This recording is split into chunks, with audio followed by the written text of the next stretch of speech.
ప్రస్తుతం మనతో పాటు మాజీ హోంమంత్రి అలాగే బీఆర్ఎస్ నేత మహమూద్ అలీ ఉన్నారు. ఆయనతో మాట్లాడించే ప్రయత్నం చేద్దాం. నమస్కారం नमस्ते मानो। सर.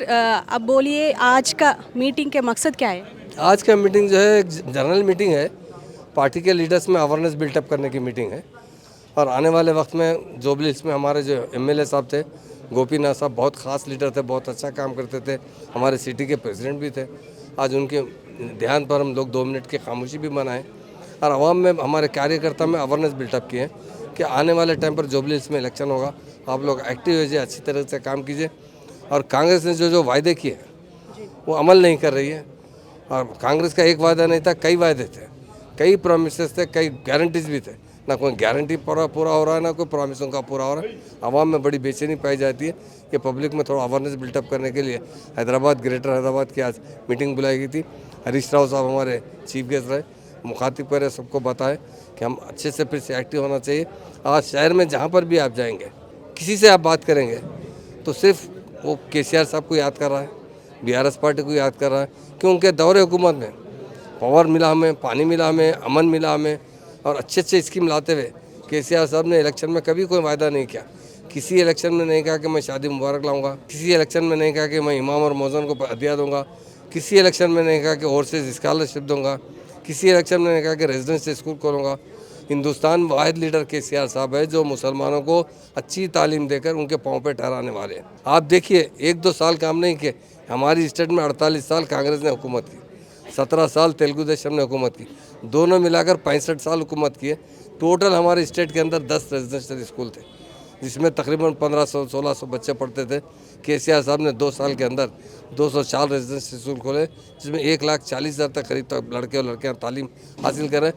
इस साल भी मैं नहीं कह रहा हूँ, हमारे टेमरिस के चेयरमैन कांग्रेस के लीडर साहब ने कहा कि इस साल 53 लड़के और लड़कियों को MBBS में दाखिला मिला।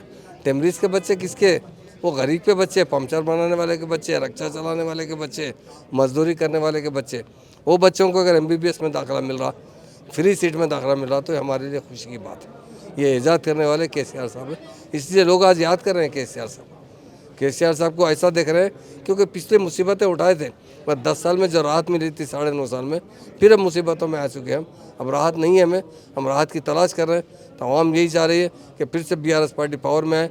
अभी तो पावर का कोई मसला आता नहीं, 5 साल तो उनको हुकूमत आवाम दी है, उन्होंने करीब 2 साल, करीब पौने 2 साल तो हो चुके हैं।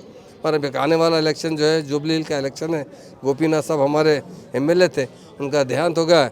वहाँ पर जो भी साहब किसी को जो भी कैंडिडेट को टिकट देंगे उससे हम फिर से भारी मेजॉरिटी से देंगे। और जुबली हिल की आवाम भी यही चाहती है कि फिर से बीआरएस पार्टी में इख्तियार पे आए, ना कि कोई दूसरी पार्टी, ताकि वहाँ मुश्किलात ना। 3 टर्म्स गोपीनाथ सर ने जीता, लेकिन अब तो कोई नहीं दिख रहा। इधर कांग्रेस में, उधर बीजेपी में है, लेकिन इधर से बीआरएस से कोई नहीं दिख रहा। क्यों? बीआरएस का सडनली डिक्लेयर होगा। बीआरएस पार्टी पे तो बहुत कैंडिडेट है। अभी मीटिंग में कई कैंडिडेट जो है कॉन्टेस्ट करने की बात कर रहे थे, मगर केसीआर साहब अभी सर्वे कर रहे हैं। सर्वे में किसको ज़्यादा सिंपत्ति मिलेगी, किस आदमी को ज़्यादा मेजॉरिटी मिल सकती, उसी को टिकट देंगे। वो बहुत सोच समझ के जिसको टिकट देंगे सारे लोग उसकी मदद करेंगे। लेकिन कॉन्स्टिट्यूएंसी में क्या क्या डेवलप करना चाहते हैं, उसके बारे में कुछ प्लान किया है क्या? बहुत से प्लान्स देखिए, अभी तो इलेक्शन मुहिम शुरू नहीं हुई है। इलेक्शन मुहिम जब शुरू होंगी तो जितने प्लान्स हैं वो ज़रूर बताए जाएंगे।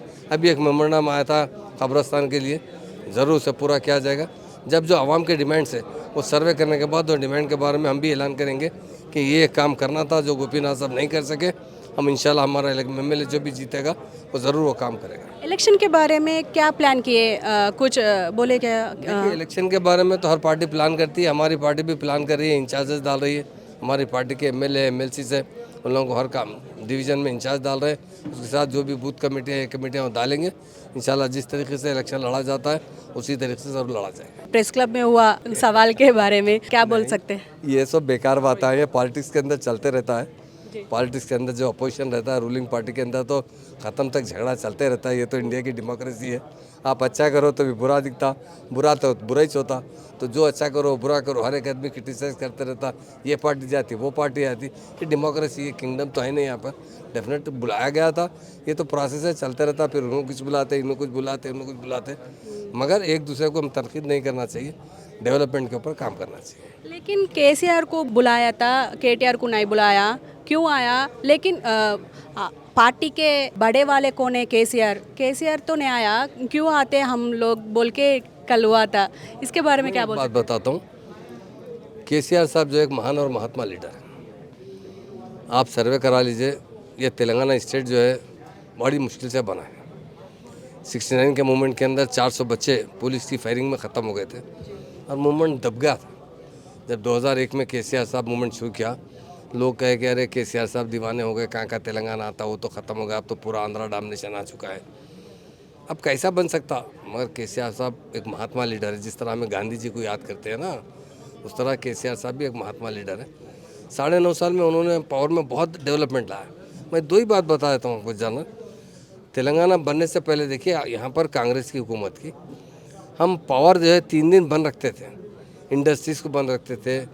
कोई बड़ा पावर मांगता कि जिसके पास कंजम्पशन ज़्यादा है, फ्राइडे सैटरडे संडे क्या बोलते, इंडस्ट्रीज हॉलीडे बोल के पावर ही नहीं था वहाँ पर। रात भर लाइट बंद हो आती थी, परेशानियाँ होते थे।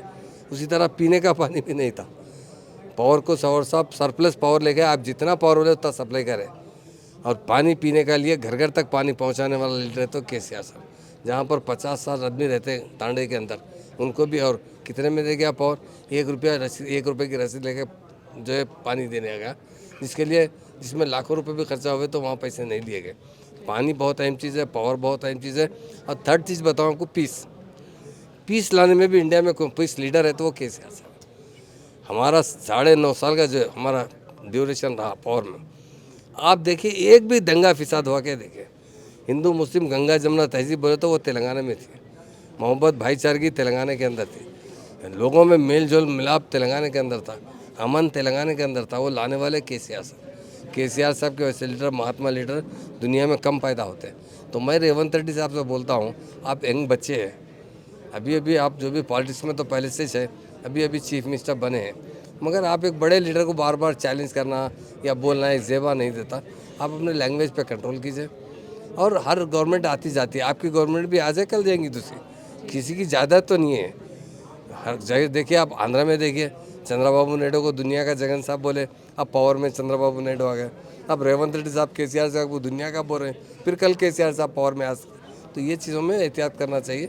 जो डेवलपमेंट है डेफिनेट उसके लिए खर्चा ज़रूर किए। कालेश्वरम प्रोजेक्ट बनाया गया, इतना बड़ा प्रोजेक्ट कहीं नहीं बनाया गया इतना कम पीरियड के अंदर।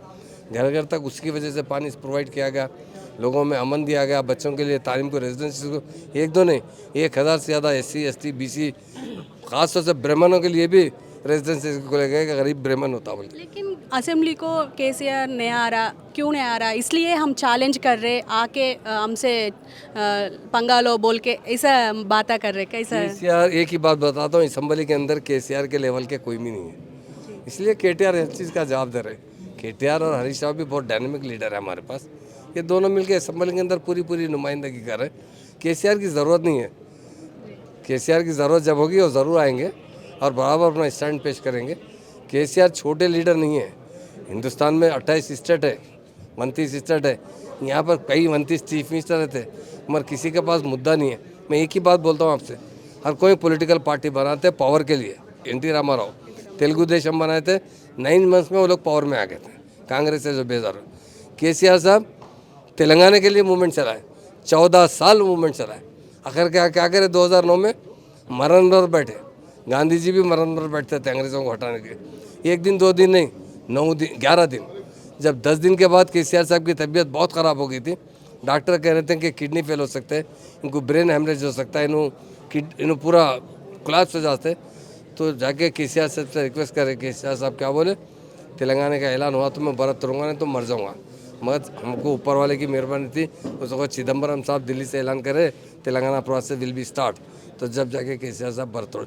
वो महान और महात्मा लीडर है, उनको हर एक से मिलेंगे, हर एक के लेवल मिलेंगे, आके बात करो बोले तो क्या बात करेंगे।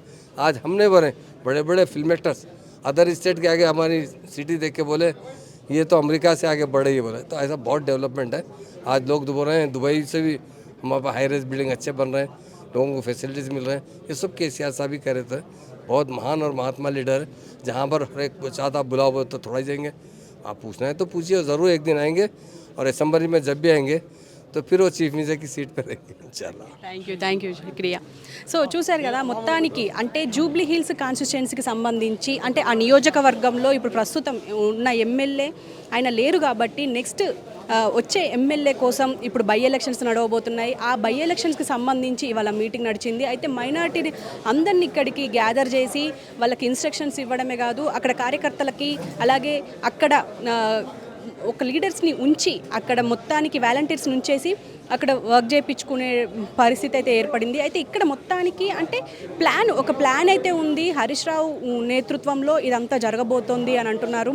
అండ్ ముఖ్యంగా నిన్న జరిగిన అంటే ఇప్పుడు దీని గురించి కూడా అడిగాను. నిన్న జరిగిన ప్రెస్ క్లబ్లో ఏదైతే రైతు సంక్షేమం మీద సవాలుకు స్వీకరించి ఆయన కేటీఆర్ వర్కింగ్ ప్రెసిడెంట్ కేటీఆర్ వచ్చి అక్కడ సవాల్ కోసం అంటే వచ్చారు. అయితే దానికి సంబంధించి ఆయన చెప్తున్నది ఏంటంటే, ఇప్పుడు మనం నిన్న చూసాము కాంగ్రెస్ లీడర్లు ఏమేమన్నారో అంటే కేసీఆర్ని అసెంబ్లీకి వచ్చి డిస్కస్ చేయమన్నాం కానీ మేము ఇక్కడ వచ్చి డిస్కస్ చేస్తాము అని చెప్పలేదు. ఏదేమైనా మేము కేటీఆర్తో డిస్కస్ చేయము, కేసీఆర్ వస్తున్న డిస్కస్ చేస్తాము అన్న మాటలకి ఈరోజు ఆయన చెప్తున్న కౌంటర్ ఏంటి అంటే, అన్ని లెవెల్స్కి అంటే ఆయన ఉన్న పొజిషన్కి ఇప్పుడు కేసీఆర్ పొజిషన్కి ఇంకా ఏ లీడర్ వచ్చినా సరిపోరు. అలాంటిది వీళ్ళ చిన్న వాళ్ళతోని ఆయన ఎందుకు డిస్కస్ చేస్తారు, కేటీఆర్ సరిపోతారు అని చెప్పేసి అని అంటున్నారు. కేసీఆర్ లాంటి మహనీయుడితో ఇప్పుడు ఈ చిన్న రేవంత్ రెడ్డి అయినా సరే వాళ్ళంతా చిన్నవాళ్ళు, వాళ్ళతో ఈయనతోని ఏంటి పొంతనా అని చెప్పేసి అంటున్నారు. ఏదేమైనా అంటే ముఖ్యంగా అటు జూబ్లీ హిల్స్ కాన్స్టిట్యుయెన్సీకి సంబంధించి అయితే ఈరోజు మీటింగ్ జరిగింది. దీనికి సంబంధించి నెక్స్ట్ ప్లాన్ ఏంది అండ్ ఎవరిని నిలబెట్టబోతున్నాం అని చెప్పే దాని మీద ఈరోజు అయితే మీటింగ్ జరిగింది. అండ్ ఇది ఇక్కడి సమాచారం. కెమెరామెన్ గిరిబాబుతో హారిక, హైదరాబాద్.